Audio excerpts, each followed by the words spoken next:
So today we are going to be sharing a message that I entitled Understanding Prophecy, not Prophets. Hallelujah. That prophecy, not prophets. Anti, chiporofita chacho kwete mporofita. Hallelujah. Yes, so sometimes people do not understand zvakasiyana. Hallelujah. The prophecy and the prophet. Hallelujah. So today we are going to be sharing upon that subject. Hallelujah. One thing that you have to understand as a child of God, there's a kuti shoko ra Mwari ndo rinoraramisa. Hallelujah. Amen. The Bible says in Matthew chapter 4 verse 4, the one that I put on the poster, man does not live on bread alone, but by every word. Hallelujah. Amen. Meaning to say, like I was sharing with people yesterday, that there is a level whereby the word of God, or there is a level whereby when you are praying for things to happen. You want your bread, you want your milk, you want your jobs. Hallelujah. But can I tell you something? That level is more inferior than what is expected of you by God. God does not expect you to be a beggar continuously. Hallelujah. Amen. Last time I told you that if you are to listen to a Jew praying, if you are to listen to an Israelite praying, whenever they go to that wailing wall, they ask God, what can I do for you? Because they have the understanding that it is God who needs them. It is God who needs their service, not you begging him. That's why Jesus said, if you do not worship me, meaning he is expecting children of God to do a certain service. Hallelujah. Amen. If you do not worship me, I will command the rocks to worship me. Meaning there is an expectation that is expected of us as children of God, that we ought to do and we ought to perform. Hallelujah. Amen. That expectation is what I'm going to be sharing with you, so that you may understand the crux of my message. So if we are to define prophecy, what is prophecy? There are so many definitions, but I took a simpler one that I simplify so that people can understand what prophecy is. Prophecy, I defined it as an utterance by divine inspiration. It is an utterance by divine inspiration, meaning it is words that are spoken when someone is inspired by the Spirit. Hallelujah. Or is by the Spirit, when someone is inspired by the Spirit of God. When we say Spirit, maybe you think because only of the Holy Spirit. But it is a divine utterance that is inspired by the Spirit. Hallelujah.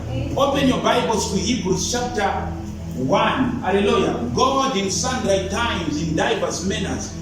I want you to open that one. Hallelujah. Open Hebrews chapter 1 from verses of 1.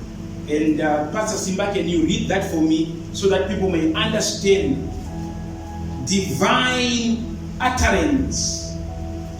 Hebrews 1 verse 1.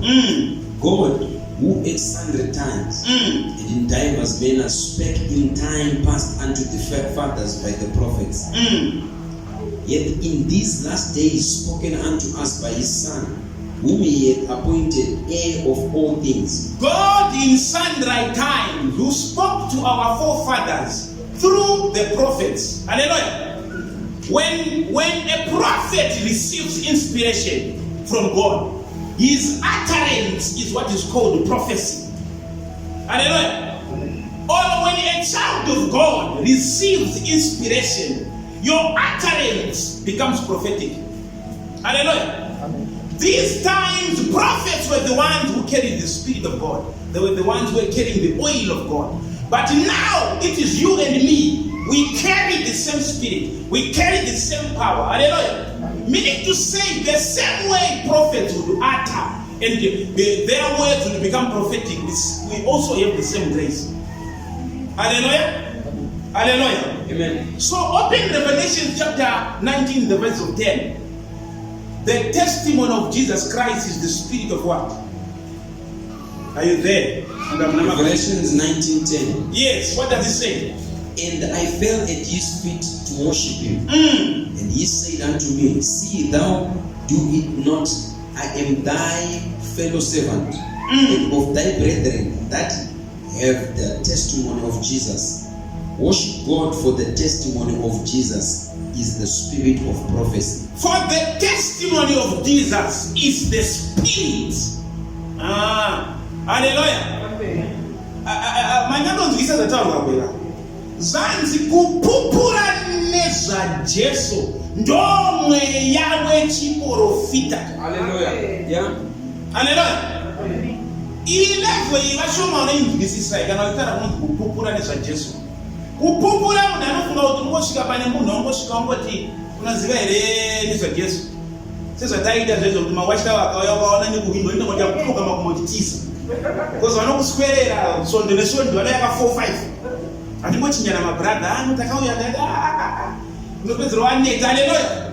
Yes, it is part and parcel of the testimony, but that's not all. Hallelujah. When we are speaking about the spirit of prophecy, when we say testifying about Jesus, we are speaking about your actions. Hallelujah. Your resources. Hallelujah. Your confessions. All being blessed upon making sure that the gospel is heard all over. Hallelujah. And upon vaigara muimba dzekurienda vaifamba vachiparidza usafunge kuti mari yese aishandisa aiwana kuti kubva kuvanhu zvinhu zvake zvese wanga wakazvisa paari. Jesu achiziva kuti kupupura kwandiri kuita uku ndo mweya wechiprofita. Haleluya. Nekuti mirai ndikudze kuti vhesi ndaiverengerei, nyaya inonetsa ndeyekuti mese munoda kuprofita asi hamugone kutakura mweya wacho. Jesu shungu yekuprofita munoida. Izvozvi izvi ndaitombotaura nemwe brother yangu ndakati andidambouya kuchechi kwangu vanoda kuudzwa mabheki namba nechimboyo mbovaudza pamwanga uone zvinoita muno tinotadza kufema vazara. Haleluya. Reason ndeyekuti chiprofita munochida, but Mwari anoda kuti utakure mweya wacho wechiprofita. Hallelujah. Nekuti zviri kunzi the spirit of prophecy is the testimony of Jesus is the spirit of prophecy. Saka kana usina spirit ye prophecy, how do you prophesy? And if you cannot prophesy, then you cannot pray effectively. Hallelujah. 1 Timothy chapter 1, verse 18. Timothy, my son, wage warfare. Can you open TPT? I think it makes more sense because it says turn your prophecies into weapons. Can you open TPT? Timothy, my son, turn your prophecies into weapons. If you don't have prophecy, you don't have weapons. And if you don't have weapons, you cannot fight battles. 1 Timothy chapter 1, verse 18. 18. TPT. So Timothy, my son, I'm entrusting you with this responsibility in keeping with the very first prophecies that were spoken over your life and are now in the process of fulfillment in this great work of the prophecies are in the process of fulfillment. The prophecy angakagamukira zviprofita, but munhu akampa zviprofita mafundisi. Hallelujah. These are pastors who laid hands on Timothy and prophesied about his life. And Paul here is saying the prophecies are in the process of coming to pass. Listen to what he says. Continue. And are now in the process of fulfillment in this great work of ministry, in keeping with the prophecies spoken over you. With this encouragement, use your prophecies as weapons. Use your prophecies as weapons. If you don't have a prophetic voice over your head, you don't have weapons.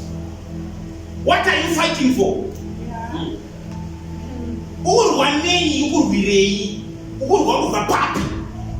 Hallelujah.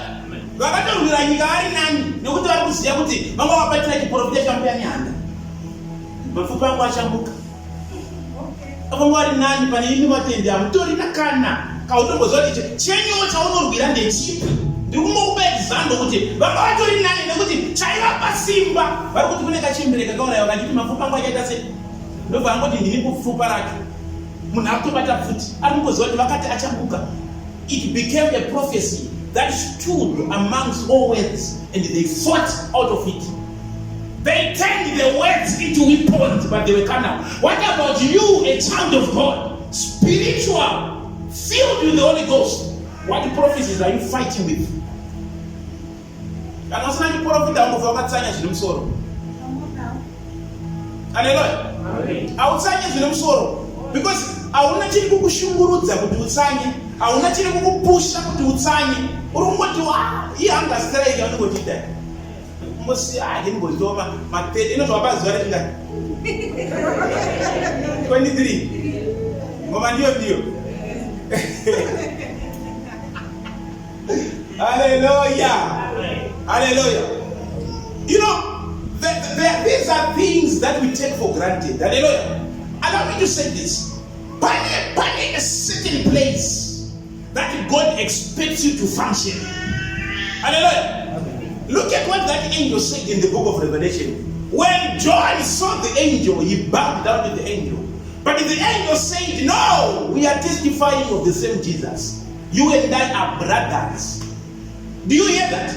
Angels, they function with the word of God. Ngokubatsira chiri ngiroza ingova yakashanda newe kana pasina enlightenment yeshoko ramwari. Dzinonzi angels of light for a reason. Hallelujah. Dzinotera chiedza ishoko rawatenda rawararama pauri rinopenya zvokuti kana mweya uchina utarisi iroro shoko iroro rauri kurarama riri kupenya ndo rinoita kuti ngirozi dzive newe. Shoko rawadhautera usina kutenda ndo rinoita kuti madhimoni ave newe. Akazvitaura Jesu wani akataura kuti waya vanenge vapa mbesa yawira parodhi isina kuwana ivhu imbesa inozoterwa nemakungu yodyiwa.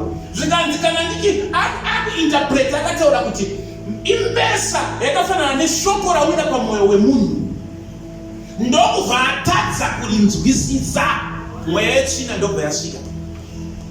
Murikuzandirukana. Saka zvirikutaurira kuti chinoita kuti mweya yetsvina itaramuke inyaya yekuti kana wakunzwisisa chiprofita cheshoko ochirarama, unoona kana ngirozi dzinokuunganira dzinoungana pauri nekuti uri kurirarama. Haleluya.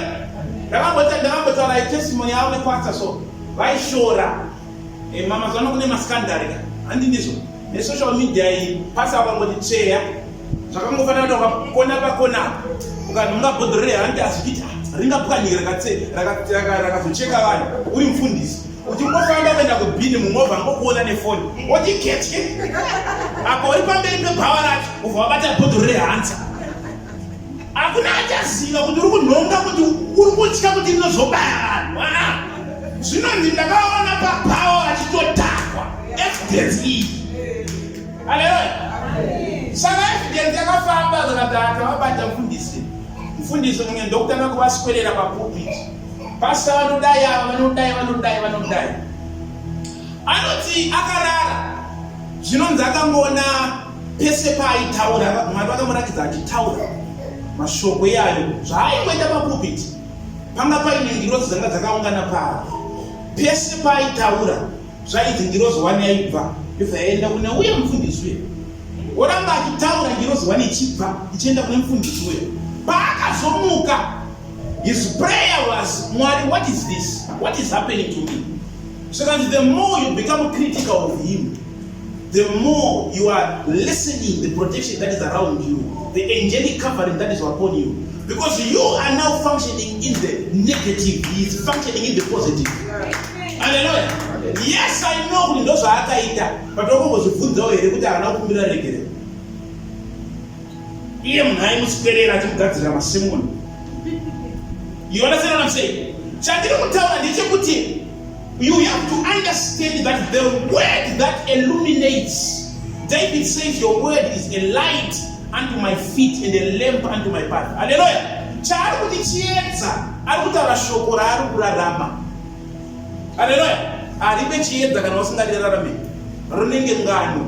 Kanga ndichiudzwa nyaya dzana Mozisi kuprimary. takadzona pamapopai, takadzoudzwa muprimary, pamaassembly, takaita ananzi ari maprayer taimonyorora yanzani our father, takamaita ese maprayer. Matichibva ipapo amwe takangora matakadaro amwe takaenda kumabhawa. Haleluya.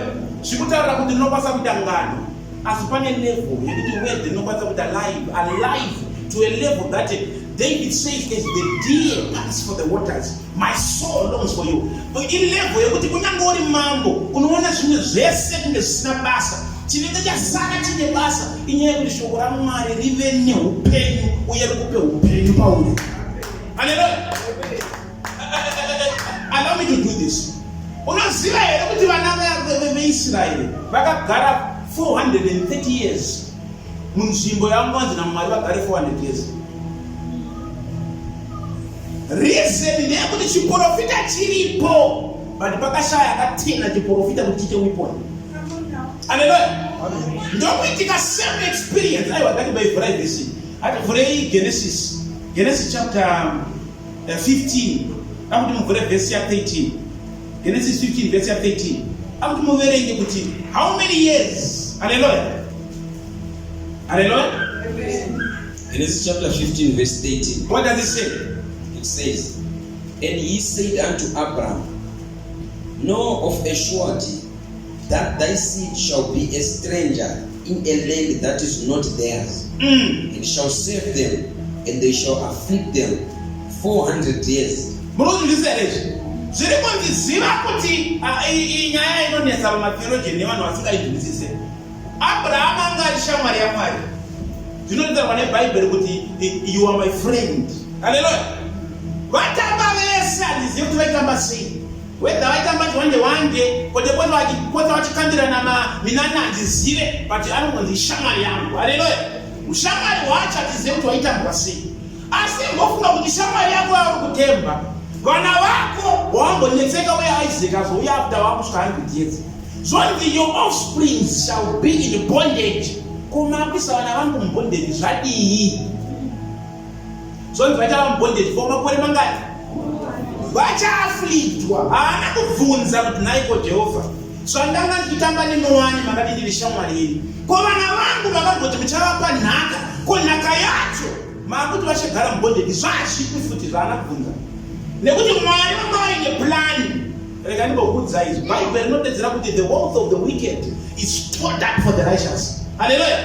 Zvarinotaura izvozvo zvinonzi Abraham akanzi naMwari famba munzvimbo yese yeKenani asati vana vake vasati vaigara.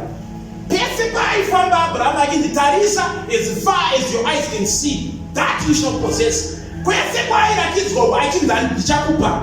Wakafamba nzvimbo iyoyo, asi zvanga zvisingaite kuti Mwari vatorere vanhu vaigara imomo nzvimbo iyoyo zvivi zvisati zvazara. Do you hear what I'm saying?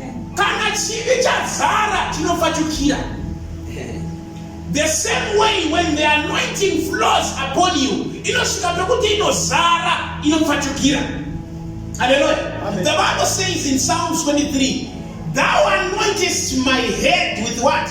Oil, and my cup runs over. Meaning to say the cup will run over when the oil is first of all filled you. Hallelujah. So mukuona kuti Abraham ndokuti vana vake vachapinda mubondage. Reason yakapinzira vana mubondage vemunhu wavaitamba naye inyaya yekuti vakamutaurira kuti nekuda kwekuti zvivi zvevanhu vakagara munzvimbo iyi hazvisati zvakwana, hazvisati zvazara. Saka iye akaziva kuti vana vangu vachanogara kuti kusvika zvivi zvevanhu ava zvazara. Then Mwari ozovatorera nekuti kune vhesi inotaura kuti the wealth of the wicked is stored up for the righteous. Saka zvavaishanda vachinamata vana Bhaari, Anani, zvese izvo zvoMwari anga akangomirira kuti zvivi izvi zvizare. Zvazara ndopaakabva ati no, yanguva yekuti vabude. But chatinoziva ndechekuti vakapfuurira nguva ne30 years. Asi kune chiprofita chekuti vanofanira kugara 400.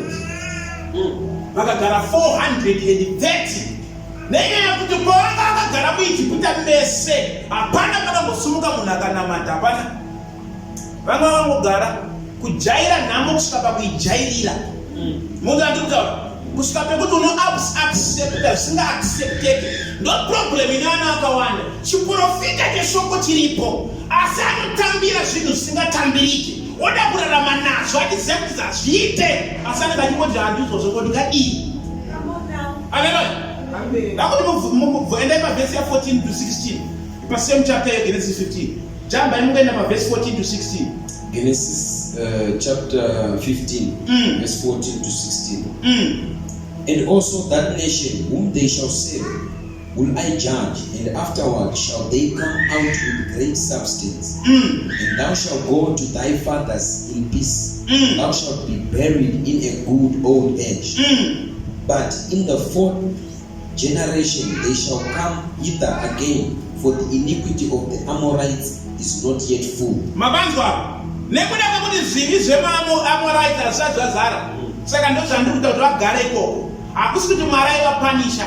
Anga akamirira kuti zvake zvaakavaronge ndosakotoona kuti munhu anonamata dzimwe dzenguva ane dzungu. Uri kunzwa ndetsiri kuitwa naMwari. Vaipisa munhu mubondage. Mukunzwa ndikutaura. Nenyaya yekuti munhu akabata zvinhu zvake vanoda kuti akatotadza kusvika pekupedzisira. Vaone kumubvutira vapeiwero. But unaona munhu paanopfekerwa mubondage da ipapo apo ndo panenge rakutanga kutaburwa ratsikwa nemota. Uri kutambei chimabvunza Mwari kuti mandisirei panguva yakaoma kudai. Haleluya. Transfer wealth from the wicked. Mwari vanofanira kuti akaona wickedness pane munhu akabata zvinhu zvacho. Haleluya. Ndokuti iuye kwauri. Saka kana wickedness isati yaitika kumaAmorites hazvaita kuti Mwari vatore ndendi iyoyo vape vana vake vaIsraeri. Hazviite. Saka vaisiya bondage, vari mubondage vachitambura. Mwari vakatarisa vana ava vachinamata zvimwari vachipisa vana, because vanhu vaipisa vana vaita kuofa vana kupisa vachiita zvavanoita vachinamata vadzimwari vavo. Mwari vachiziva kuti zvivi zvinosvika pazvinozara, pazvinongozara chete Kenani haichazivawo. Haleluya. Saka mwana waMwari bvuma kuenda mugwenga kana riri gwenga raJehovha. Jesu chaiye akapinda mugwenga wake. Kwaivo zvinonzi zvazvinodai pamuti munyoro kuzotiwewo uri dry. Haleluya. Saka unofanira kuziva kuti kana zviri zvaMwari, accept what God is preparing for you. Sei usingatende kuti Bible inotaura kuti the footsteps of the righteous men are ordered by who? By the Lord. Saka kana wapinda kwawapinda, sei usingatende kuti Mwari ndo vatendera kuti ndipinde patapinda. Haleluya. Kunamata wamaka. Kuchechi ndinoseva wamaka. Kupa ndinopa wamaka. Bondage yobva yauya. Kuvatedza kuti Mwari amuchanga musazidini. Mandiregerera. Vanokuregerera. Pane chavari kuita newe. Haleluya. Only gold can be called gold when it is pure. Purified goes through the fire. Silver can only be silver when dross has been removed. Impurities. Haleluya. Zvikubatikirezve. Usavhunduke kana Jehovha vainewe. Haleluya. Dhavhidhi anga ane chiprofita pamusoro peupenyu hwake. Zvakataurwa kuti iwe ndowakuita mambo weIsraeri. Kanjani kumanyiswa. Chiprofita chiripo. Anoita kunyorera Mwari Joshua ari musango. Aitozikanwa nedenga. Ndofunga Mwari aitomboswera ikoko achivaimbira. The Lord is my light and my salvation. Whom shall I fear? Psalms 27. Onyora zvake mwana wemunhu. Ovhaigadzika. Psalms 91. Achinyora kana mapisarero. Asi kunyamba avanyorera zvainakidza kudaro akapamhanyiswa naSauro. Paakada kumuridzira magitara anoridzira Mwari wewe, akapotswa nepfumo rakapotsa ramupinyira kumadziro. Akabuda ivo machitiza. Semu zvaanoitira Mwari, asi kune kumwe zvakaramba. Dai kumwe akabva atotedzera dhaiva zvokunamata zvinoraisa komana siyana nazveshe. Pandakapona kandi kungoti ndopona futi ndakatsokera. Zvinonzi wakasvika panguva yekuti akashaya kutizira, akatizira kumaPhilistines. Kune munhu akambouraya, vanhu vari kuchema Goriati kuti munhu takatine ugogo wendefa yemurume pana yainzi Goriati. Yaiti yakamira, vati kune mwe mufana useko akamudambura musoro. Akaburwa nerekeni. Vamudambura ndo iye mufana wati ndo akaona achiuya so. Akashaya kutizira akatizira maoko evavengi. Zvinonzi wakasvika ikoko akabuda akayimbira kupenga akabuda masiriri verenga Bhaibheri ravo. Akabuda masiriri vanhu vacho vakadedzwa tai vatinouraya benzi. Iri nyaya yekuti anga ashaya kukutizira. chiprofita chiri kutaura kuti ari kumumhanyisa iye ndo pane dhoo rake ipapo. Hallelujah. How do you fight? How do you wage warfare? Hallelujah. How do you use God's prophecies in His word to wage warfare against the enemy? Hallelujah. That's one thing that has been lacking in the church. Regarding what our age, can only pan level ukumbira mwara bataure newe. Amen. Beggars level. Ndinoda basa mwari, ndinoda zvinhu zvangu zvindifambire. Wani makore mangani pa. Hallelujah. Ende ndiudzo kuti mwari vakabotaurawo newe here pane level iyoyo.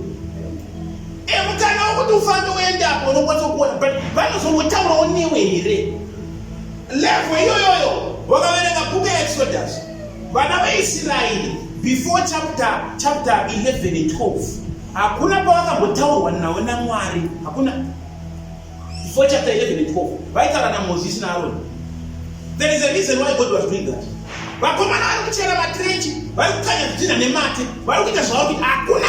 Dai mune munhu dai akaeduka kuti hakuna Mwari anonzi Mwari weIsraeri. Zvamunotaura zvemamwari madzibaba edu vharai chapter iyoyo. Nekuti vaikanya zvidhina nemate sezvauri kuita iwo. Zvakakuomera. Asi zvinobata ichikudzwa kuti Mwari vataura neni kuti zvinhu zvako zvinofambira. Jesu. Zvakapesana so. Zvauri kuexperience nezvandiri kutaura. Zvapesana so. Jehovha wadedzera kuti izvi ndakambonzwa ndakamboenda kune imwe chechi vakandiudza the same thing. Tereresa vana vakava kana vari palevel yekuda chingwa kuti vararame Mwari haakwanisi kutaura navo.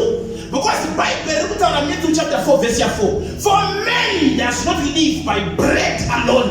Haurarame nekupemha nechekungodya nekuenda kubasa nekukumbira marriage. No bread alone yauda kurarama naye. But you live by every word that proceeds. Chiri kuti vana Mwari chinokuraramisa ishoko rinobuda mumuromo wavo. The proceeding word. Hallelujah. Iro rakashaika iro ndosaka tiona kuti David vandataura kuti it is the deer pants for the waters. My soul longs for you. A king is saying those words. Hallelujah. Why is he saying? Wakaona mhembwe yakuda mvura. Inosvika padhuze neshumba kuti imwe. Ndosaka nemakaro haanetseka hamhanyi.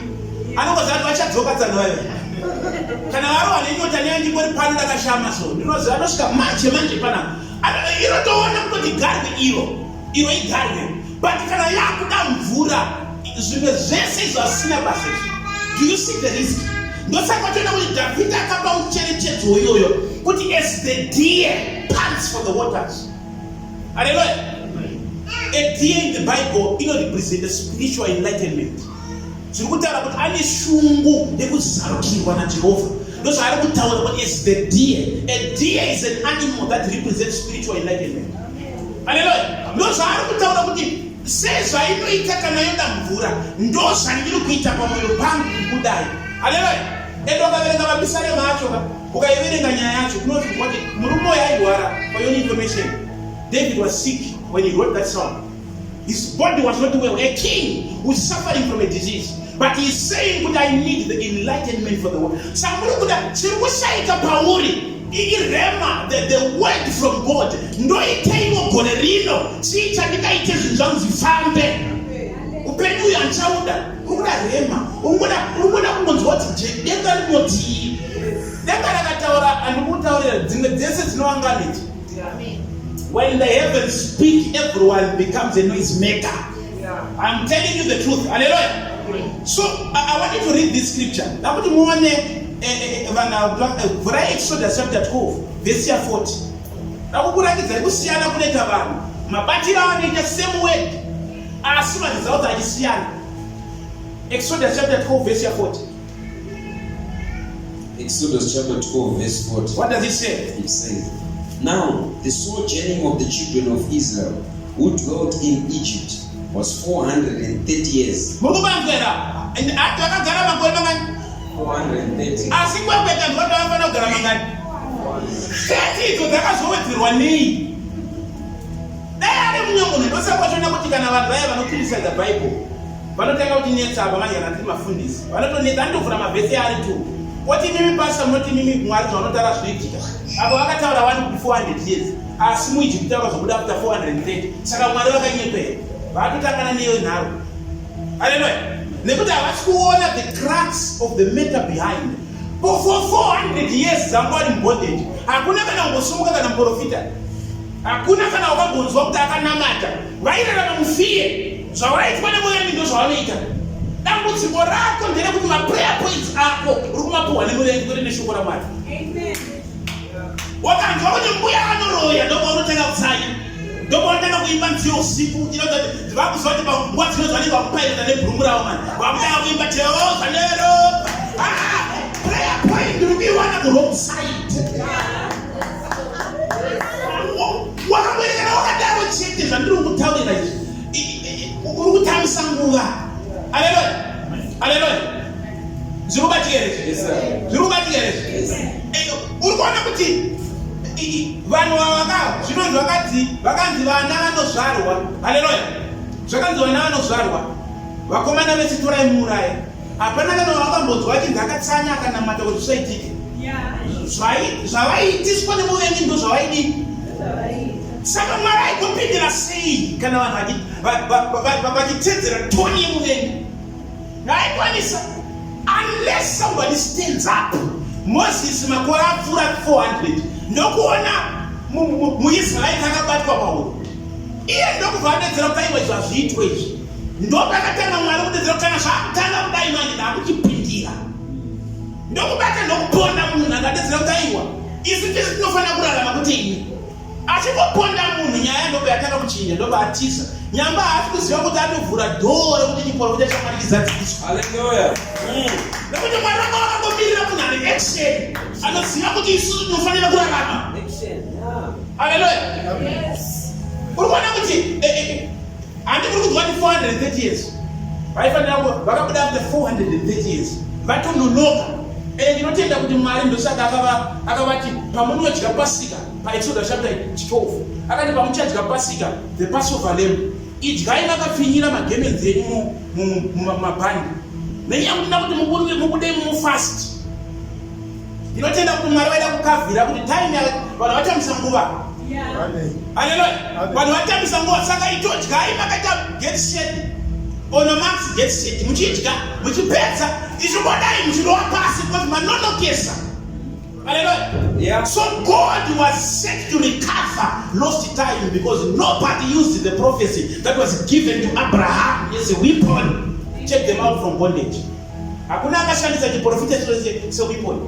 Zvakatongovaomera zvakadaro. Hallelujah. But kwa wakasimuka kwene makore murumano Daniel. Verengai Daniel chapter 9 verse 1 to 4. Unzwe a simple person anongobata chiprofita mutauriro wachaitwa overaacta ipapo. Hapana vakadeleya vakabuda quick in bondage. Same scenario but paona munhu ari kuziva kuti hatisingorongedza mabhuku. Basa raDaniel anga ari librarian. For your information, pavakaenda kuBhabhironi basa rakanga riri kurongedza mabhuku ekunyika kwavo nekuti maBhabhironians anga aine sisime kuti akatapa vanhu aisarudza vakangwara. Ndosaka vave pavhesi inodiwa nevanhu inonzi then they found out that Daniel was 10 times wiser. Vaisarudza vakangwara. Vakangwara ivavo vatrena in the language of the Chaldeans and the Babylonian language. Vatrena urimi rwavo. Vatrena zvinhu zvemuBhabhironi. Marekozi ekwaIsraeri ndo vanenge vachitora vachirongedza. Daniel ari kurongedza nemabhuku. Mwari ndobva wafemera vangoti ngoziva bhuku iri. Chinonetsa mwana waMwari ndechekuti haazive kuti unokwanisa ngovhura Bhaibheri so ongoenda pavhesi yataura newe. Imimi chamunoda ngiro zvinodonha kunge mheni kuti ukadedzera kuti chitora Bhaibheri uchiverenga ndozvaunoda. Iye haana kana chaari kungorongedza mabhuku. Zvinonzi akangonzwa mwoyo wake ukangoti dhonza bhuku iro. Ndokubva adhonza bhuku raJeremia. Jeremia apa Daniel achitori mukomana. Jeremia aiparidza. Muprofita aitorarama munguva yake. Ndowakonora bhuku raBhurajemi. Ndobva arizviwa. Ndobva arigadzika. Akati ndekuziva mudharo aiparidza parodhi. Ende aigara itoparidza ari parodhi pageti rekupinda muguta. Ndomaigara achiprofita achitaura. Akati bhuku ndariziva mudharo ende akanyora. But chiona haasi kutaura zvokuti mudhara upi. Akutoona kuti akaverenga kuti ndobva aita sei. Verengai Daniel chapter 9 from verse 1. In the first year of Darius the son of Ahasuerus, of the seed of the Medes, which was made king over the realm of the Chaldeans. In the first year of his reign, I, Daniel, understood by books the number of the years whereof the word of the Lord came to Jeremiah the prophet, that he would accomplish 70 years in the desolation of Jerusalem. And I set my face unto the Lord God, to seek by prayer and supplication, with fasting and sackcloth and ashes. And I prayed unto the Lord my God, and made my confession, and said, O Lord, the great and dreadful God, I understood by the books. No vatara bhuku racho raJeremiah rawinaro iwewe mukore uno akaborivhura ndobvaona pakataurwa naJeremiah achiparidza ari pagedhi. Kudhara muprofita aiparidza pasaidi panenge paina anonzi scribe ndiye anenge achinyora bhuku. Ndosaka tiona kuti kana takaverenga inonzi the Torah, the first 5 books of Moses, anonzi the Torah, anowanika kuma-Christians, kuma-Judah, kuma-Muslim, tese tine mabhuku iyaya. Ukaverenga mabhuku aya anorekodha death yemunhu ari kuinyora. So vakakushamisa kuti Moses ari kutaura kuti ndakabva ndafa. Haasi chinosi anoti I died for this country. No, panga paina ainyora.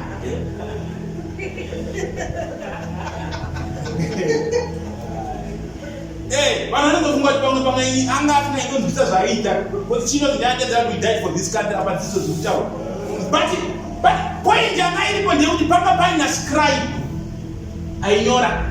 Saka scribe uyo haiguma kunyora pafa munhu, aikontinya kurekodha even nedeath yemunhu wacho.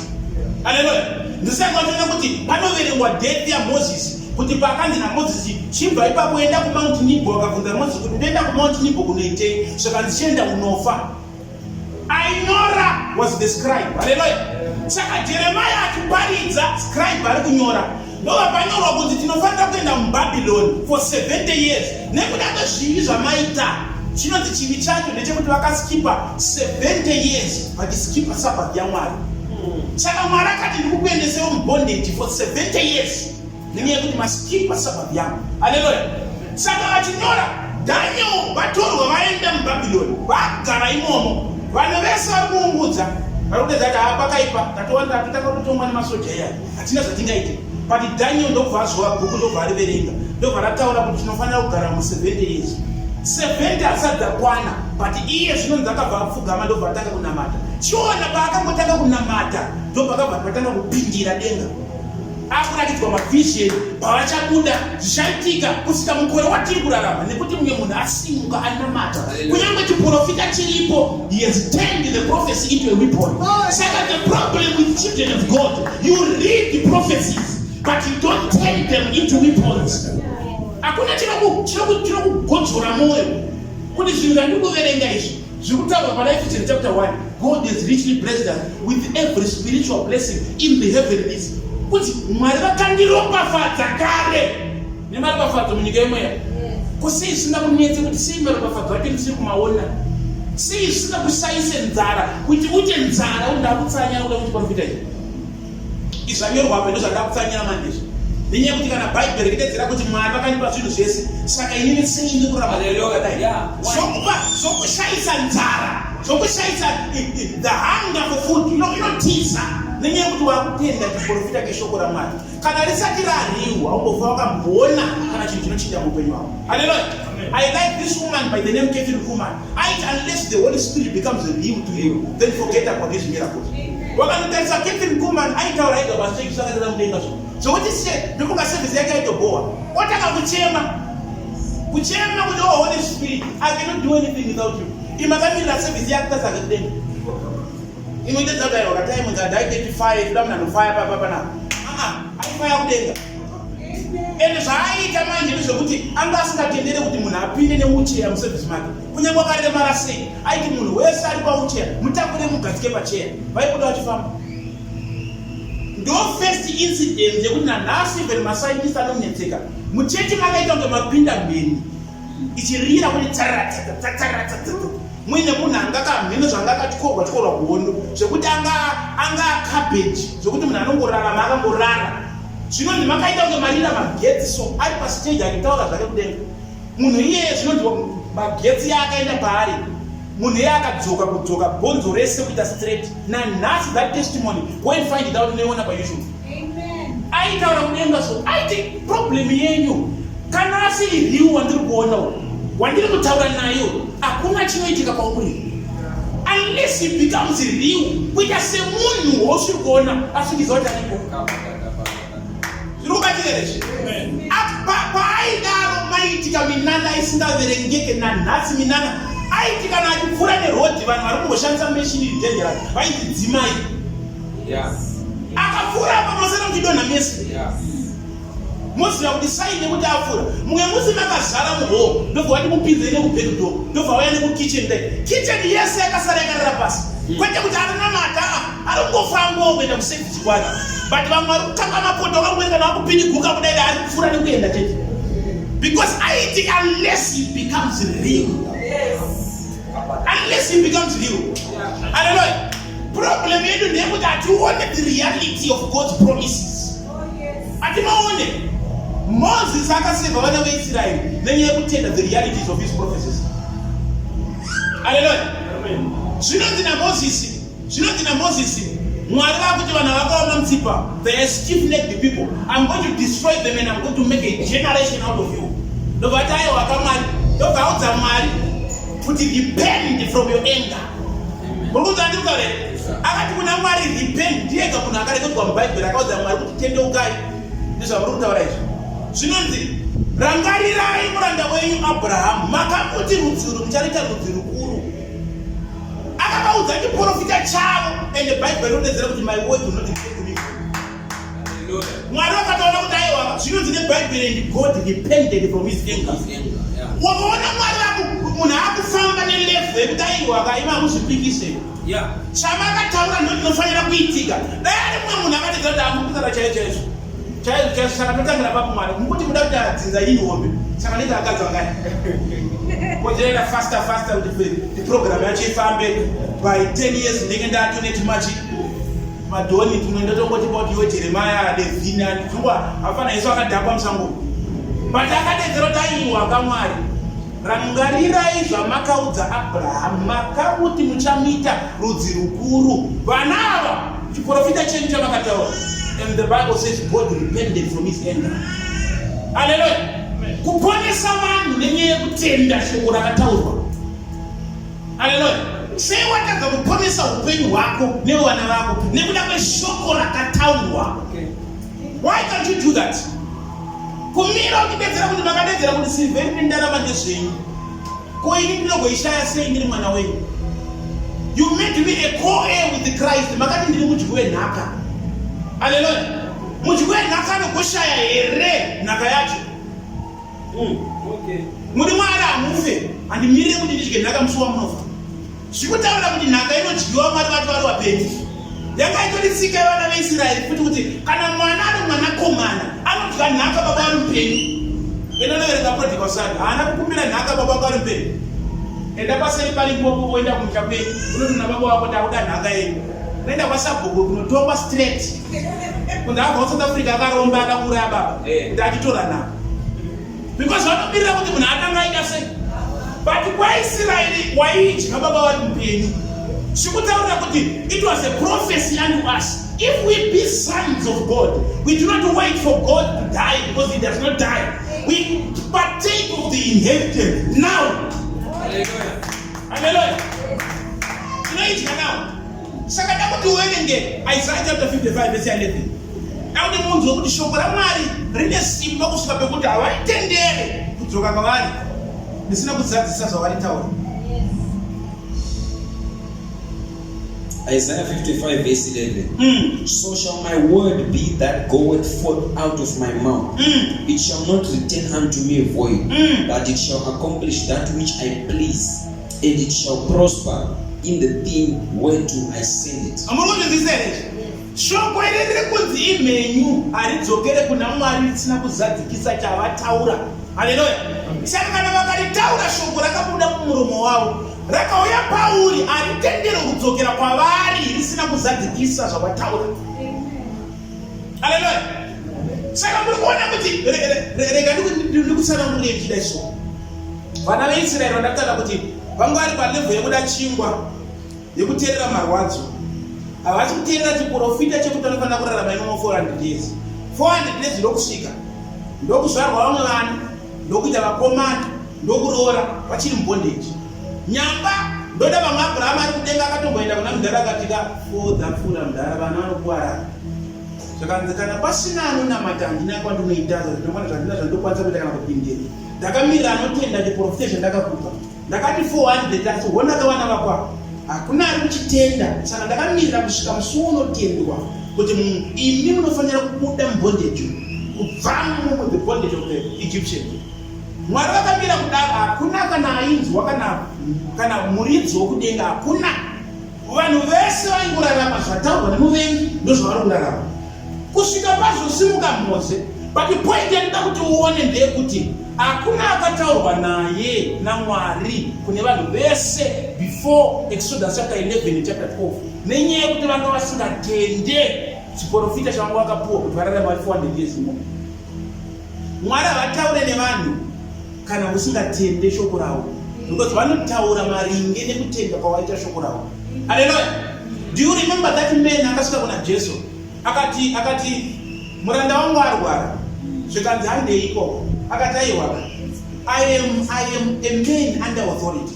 To whom I say go, he goes. To whom I say come, he comes. Only speak a word.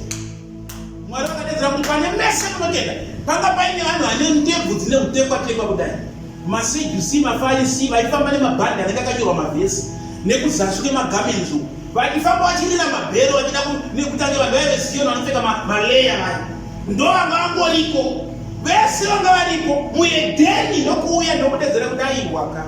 Kana imi muri zvandiri kunzwa kuti ndo zvamuri, ndiri kuda shoko kwete ndinoda kuti mutaure chete kungoti mwana ngaapore, ingotaurai muri ipapo. Zvinonzi naJesu anoti pane vanhu vese vanotenda maIsraeri, hakuna munhu anotendera nemurume. Murume anga asati agamuchira Jesu 1. Second yanga ari muEdheni, Jesu akambondiporesa mukadzi akanzinonzi mukadzi weSamaria akauya akati mwana wangu arwara, zvakanzi andipe chingwa chavana kuchi. Imbwa yakauya akataura revelation. Mwari vakadedzera kuti mese munotenda imi vati musiri imbwa, mafurwa nedhogi. Idhogi yako level kuseri kuseri chaipo. Because I'm going to tell you word, when you look at the proceeding word, and you can do what I check pana. Makambota shoko ndozali zvaita. Jehovah vakadedzera kuti ndova zvatoda vasingata musinguva. Vanoziva kuti chinodiwa pandiri is the word that proceeded from my mouth. Then the life will be there. Zvinonzi pakataurwa shoko. Paakangosvika ikoko ndokubvunza kuti apora nguvayi, ndobva audzwa time yapora munhu, ndobva aziva kuti time yapora ndo time yataurwa shoko. Zvichikutaura kuti chauri kuda iwewe haisi mari, chauri kuda iwewe haisi basa, uri kuda shoko raMwari rinobunda mavari, rakabuda mavari kunyange usina mapepa, kunyange usina zvakakwana. Jehovha anoqualified and qualified. Only speak a word. Rema, man does not live on bread alone, but by every word that proceeds, no matter how small. If God has spoken, I told you that everyone will become a noisemaker. Those who are shoko la Mwari. You want to take the prayer point what Mwari taura ini. I'm just looking for that rema word. Murukoti nyanya hii. Umbonzo kidenga koti. Hallelujah. Saka murikuona kuti musiyano uri kuita vana ndeyekuti Mwari akazotanga kutaura nevanhu ava after paitwa ropa kumadhoposti. Auti ubate chinhu ndandakutaura izvi. Mwari akataura naMozisi naAroni. Zvinonzi naMozisi, Mwari anoti kuna Mozisi, enda unotutaura naFaro kuti asiye vanhu vangu. Mozisi otaura nyaya dzake kuti ndinokakama, handikwanisi opa maexcuse. Mwari obva ati alright, zvandakuita panapa iwewe ndakuita Mwari. Zvawakamuudza wakuva Mwari kuna Faro, Aroni akuva muprofita. Zvandichakuudza ndozvauchataurira Aroni obva aita. Haleluya. Ndopai pandinogara ndakakoreta vanhu vakawanda including mafundisi vozoita hasha kuti haisi tsvimbo yaMozisi yakamedza nyoka. Moses angaitwa Mwari nedenga. Yes. Saka aitoudza muprofita Aroni ndobva akanda tsvimbo. Nekuti Mwari vane tsika yekuti havajambe munhu kana vamupa simba. Vanotopa simba zvakare kumunhu oita. Saka kana ivo kana anzi ndiye Mwari vatobva vakanda nyoka vari kuti muna matirei. Ndangorova kamabhananga nakananga pachivo motorairo varwi vacho. Tongoziva kuti zvapera zvavharana vafa gogo waye nambuya hamena nemukwasha anoroya tizive. Kuti havadaro kana vati inini ndiri Mwari, iwewe ndakuita Mwari, Aroni amuprofita. Zvikutaura kuti process yayo kuti zvataurwa nedenga zvinogamuchirwa naMwari ari panyika anova Mose. Mose obvaudza muprofita obvaita profesi. And then the prophecy iyoyo ndo inozorwa panyika. Vapedza. Asi unoona vari mwachipedza madhiringi machechi vachidedzera kuti Moses akakanda simba pasi. Indokumirira ndikunyepera. Service ichipera vanozviziva nozviziva. Ndinokumirira service ichipera ndoenda neyo pasenda asi mhodzi.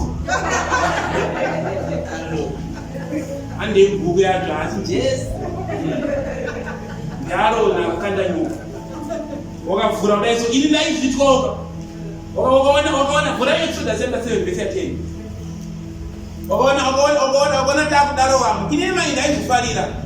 Ko ndakamboudza ndaiparidza pana First Street man. Paiva majournalist. Paiva vanhu vanoticha kumaBible school. Vamwe vanenge vari maprofesa anenge akumirira so chiparidza. Saka anenge aine theology chaiyo yeresearch deep. Anenge akumirira. Ugopedza kuparidza vanhu vagojamba, ugonamatira vanhu vako ugodonha. Iye anenge akamirira vhesi yawapotsa chete. Uchingomudai papo chete uzoona uya pasaidi. Pasa, ndokumbira kukuudzai ndinonzi doctor chakadai. Ndo makati doctor iye ndiri doctorate theology. Ndakuvhurisa vhesi iyo aisiro zvaniko. Iwe waita vhesi vanhu vari kutedzera kuti mupapa 5. Beutanga unobaita hasha. But kana une wisdom unodai wakativhure. Ovhura kudai so otodzwa kuti iverengeswa kudai otonoti aiwa asi ari correct asizvo ndataura. Then you correct yourself. Then I fell in love with that approach. That's how you learn. If you don't allow people kudzura minzwa waunodziona. Thank you. Verengai minzwa pamwe anofunga kuti kunyemba verengai. Exodus chapter 7 verse 10. Yes. And Moses and Aaron went in unto Pharaoh, and they did so as the Lord had commanded. And Aaron cast down his rod before Pharaoh. Akakanda nyoka asi Mose. Ndi Aaron ndiye akakanda nyoka vatamedza dzimwe nyoka. Kwete Moses.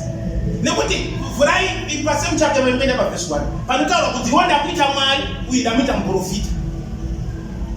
Exodus chapter 7 verse 1. And the Lord said unto Moses, See, I have made thee a God to Pharaoh, and Aaron thy brother shall be thy prophet. Mapandwa, saka Mose vanga vapa rengi ya Mwari.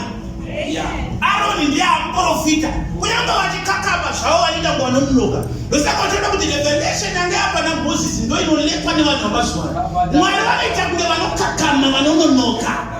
Asi inosvika nguva chete nekuti nyoka dzevavengi dzinozongomedzwa. Kwazari kuti ndinokakama zvakati ndo zvandinoitwa nevanhu shamwari. Vanoti ndinononoka kupindura. Mhinduro yaMwari inononoka. Ndakambozama kutsanya. Zvakati ndo zvauri kutoitwa izvozvo. Ndo zvandinoitwawo. Saka iwe uchimbopindawo. Iwo waMwari. Famba wakadaro.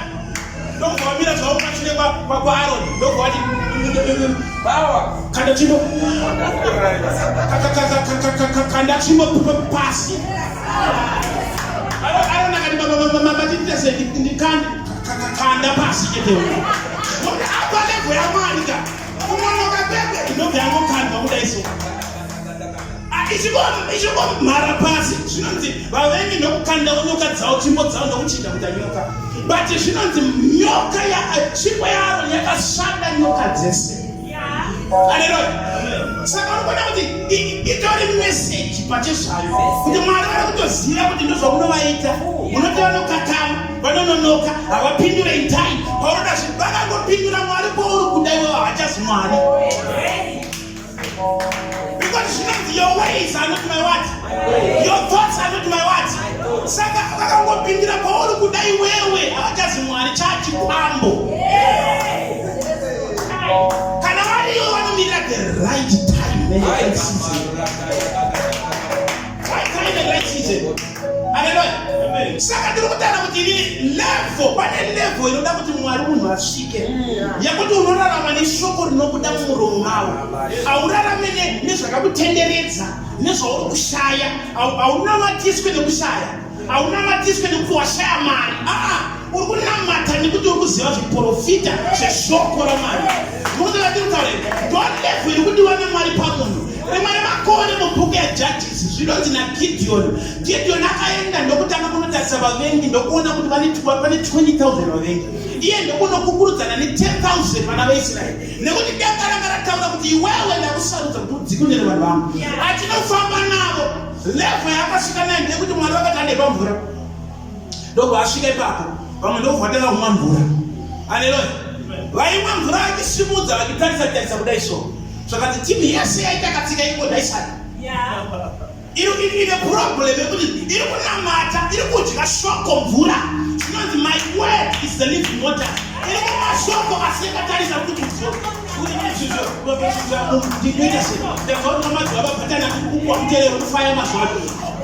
kumwa mvura asi uri kuita sei?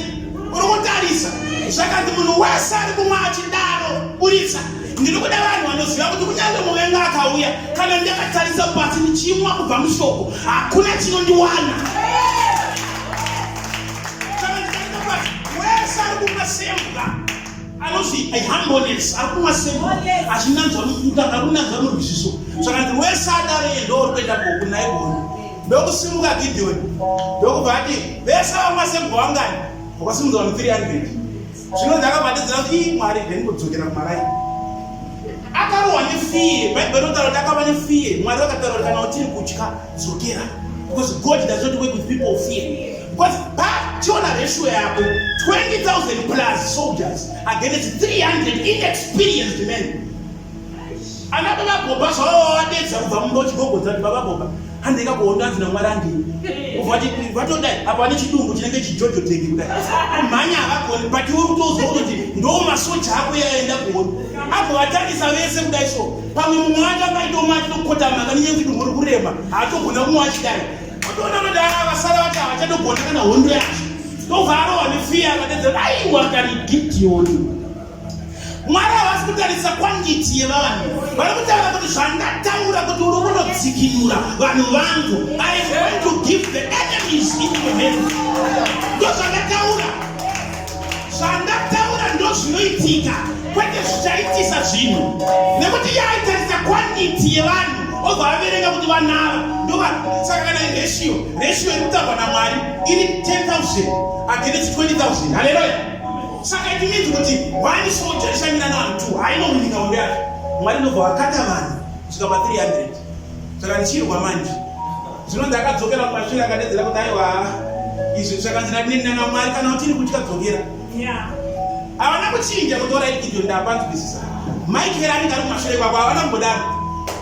Akana kumbopromisa ngirozi kana chii. Vakati kana uchiri kutya tasei. Vari kumira munhu ari kuti zvakaoma kudaro nakumira panapa manje. Ini ndakuzotenda kuti basa ndinoriwana. Ndakuzotenda kuti mwana munhu akumupinda. Iye munhu akamirirwa naMwari. Saka muona kuti avhunduka kudaro. Zvinonzi neBhaibheri. Ndakumupa verenge. Zvinonzi neBhaibheri. Akaenda apinda ndobva anzwa chiprofita chitauro. Zvinonzi akanzwa vanhu vachitaura. For Judges chapter 13 to 25. Zvinonzi akanzwa vavengi vachitaura. Ndobva watotaura chimwe chiprofita ndochakazomupa simba. Meaning to say Mwari havachinje formula yekuti warohwa nemabayo nekutya. Formula ndiyo ngoma ndiyo. Kana usati waritenda randataura rabuda kubva mandiri hakuna chinoitika pauri. Vanorimirira kusvika waritenda. Sezvakaitwa vana veIsraeri. Vakamirira 400 years dzakapfuura. Mwari vakamirira kuti pasimuke muprofita anoziva kuti vafanira kubuda. Judges 13 from verse 20 to 25. Inoti. For it came to pass when the flame went up towards heaven from off the altar, that the angel of the Lord ascended in the flame of the altar. And Manoah and his wife looked on it and fell on their faces to the ground. But the angel of the Lord did no more appear to Manoah and to his wife. Then Manoah knew that. Judges chapter 13 from 7. Judges chapter 7, verses 13 to 25. Judges chapter 7, verse 13 to 25. Yes. And it reads, And when Gideon was come, behold, there was a man that told a dream unto his fellow, and said, Behold, I dreamed a dream, and lo, a cake of barley bread tumbled into the host of Midian, and came unto a tent, and smote it that it fell, and overturned it, that the tent lay along. Verse 14. And his fellow answered and said, This is nothing else save the sword of Gideon, the son of Joash, a man of Israel. For into his hand hath God delivered Midian and all the host. And it was so, when Gideon heard the telling of the dream and the interpretation thereof, that he worshipped and turned into the host of Israel, and said, Arise, for the Lord hath delivered into your hand the host of Midian. Gideon akanyangira kwenda kukembera vavengi ndokuno hwanda kuseri kwetende achida kuteerera kuda kuverenga vavengi achingone nemesi yake ya ndikuda kuverenga kuti vavengi vangani. Zvinonzi ndokubvanzwa munhu achirota akutaka chirota iye akahwanda ari kuseri kwetende. Mwari vada kumuratidza kuti ngoma ndiyo ngomani kusvika vaziva kuti shoko randinotaura ndonoita kuti ukunde handichinje. Munhu uye ndokutedzera kuti ndakaona chiroho chechingwa chebhani kudhara vanogadzira chii pamwedza chingwa chinenge chapati chiya chinenge chokunomhedura chiseva chiya ndochingwa chavaitya. Chingwa icho ndinoti kuti chakapinda mukembi chichirola ndokwa chatorova pamamukembi memwe. Mumwe wacho angatove neinterpretation yechiprofita chacho sehope ndobva atedzera kuti hakuna chimwe. That is the sword of Gideon. Apa mukomana ambokumbira retirement akunzwa vanhu vari kutotaura chiprofita mukembi yavavengi kuti kuna mumwe anokwanisa kuzviita izvo ndi Gideon. Vavengi vari kutoziva kuti munhu uyu ndiye anofanira kutibisa patakabata, asi munhu wacho ari kutya semapuraizi vaunongoita izvozvozvo zvekuti chinoita kuti ushaya hope manheru kutya kuroyiwa. Apa vavengi havari kutodedzera kuti vakomana kugadzirirai munhu ari dangerous akakutanga kunamata zvinhu zvida zvifambe, but nenyaya yekuti unotya too much wakawanda kudai ndokubva timatauva chiprofita zvakanza isword yaGideoni. Paakazvinzwa ndopaakamhanya madhokemba akanoudza vanhu vati akomana lero zvakuenda mani, but handizvoende zvawamboudzwa kuti kuseni uku vangouya wani Jehovha wakati ndiri kudhilivha vavengi maoko ako, but ino zvandobaakudzoka manje zakudzoka Jehovha zvakanza aiwa kudai amati mabhobha pakuna even mune jojo tengiroro tinoona wina chete. Haleluya. Saka muri kuona kuti varume kana tichifamba naMwari ndaparakidze kuti Mwari varipo. Murizvisere madzimai anasisi kana tichifamba naMwari ndapaoneka kuti Mwari varipo. Munhu andikutaurire kwete kuita kuti kunge zvenzara kunge zvatiri kutaura zvacho zvisimo zvisingararamiki zvoita kunge zvinhu zvekungopema osheya kuti zvinhu zvacho zvinoda kufamba. Kana Mwari varipo ngativaone. Haleluya. Elijah wana akadaro wani akati kana Mwari vari Mwari ndavazvirakidze nemoto. Vechi nemaprofita 450 muvhesasi munhu wani akakwenedzera kuti kana Mwari vari tasaone level yeconfidence. Zvinonzi akatanga vaudza kuti for 3.5 years hakunaye mvura kusvika ini ndataura. Kaprofita kasina kana pekugara ndokanotara kudaro. Mambo anga vagara muchariot ndokunoudzwa kuti maprofita zvinonzi maprofita aifigwa namambo ari 450 fidha vanhu vamwari 450 zuva nezuva apa vasi vanhu vamwari chaiye vari Mwari wabhari. But vanooneka muprofita akaigara musango zvekuti Elijah hakuna aiziva kwaibva. Zvinonzi aingobudikira kuratidza kuti kaitogara musango sezvichamuita John kuna kuNew Testament kuzangane mweya waElijah aingobudikirawo musango hakana pekugara, asi ndobva kaita pamberi pamambo zvakanzi nenyaya yekuti zvamuri kuita zvisezvo 3.5 years hakunaye kusvika ini ndaita sei vakavharisa hako denga vakaenda. Vanhu vakati vanonyepa vakanamata. Ndakambokudzai kuti Baal, Mwari ainzi Baal aitendwa kunzi anga ari Mwari anobva nekudenga. Zvinonzi airaidha pamusoro pemakore ndokutenda kwavaita. saka zvainzaiwe yakaraidha pamusoro pemakore obva anaisa maguta kubva kuvana votanga kubereka, minda yotanga kubereka, zvese poita maguta munyika. Ndiye ainzi ndiye mwari wegoridhe, silveri nendarama. Munhu andikutaura Elijah ndokubva auya saini yekurakidza kuti Baal haasi mwari. Zvinonzi maIsraeri kudenga kwakashayika kana gore kana one. Kwairava kwakachena kuita blue kunge dhimbare kudenga. Kusina kana gore. Ndotanga kuona kuti paanonamata Elijah zvinonzi paanonamata zvinonzi akanamata 7 times achituma muranda wake kuti tarisa kuti kwane gore. Wakaona wakuona gore rinenge kachanza kemunhu ziya kuti kusina kana chinhu. Zvinonzi akaona gore rinenge kachanza kechii. Imbofunga vanhu vamwari aka